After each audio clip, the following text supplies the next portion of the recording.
Kebakaran lahan terjadi di sejumlah kecamatan di Ogan Ilir dan Ogan Komering Ilir, Sumatera Selatan beberapa pekan terakhir.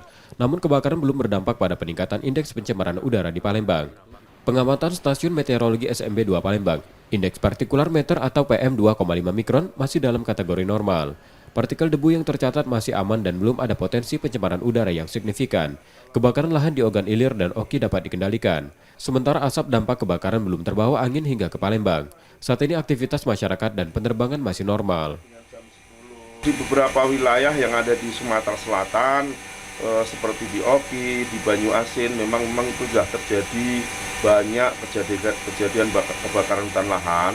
Cuman memang mungkin dampak atau efek yang kejadian kebakaran yang baik yang di sekitaran Banyuasin maupun di Oki itu barangkali tidak terdrive oleh angin sampai ke wilayah kota Palembang, dan ini memang cukup bagus ya, artinya memang belum berdampak secara signifikan pada aktivitas masyarakat yang ada di kota Palembang dan sekitarnya.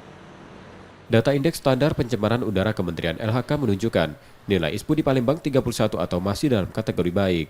Namun nilai ISPU cukup tinggi tercatat di Ogan Ilir sebesar 59 dalam kategori sedang.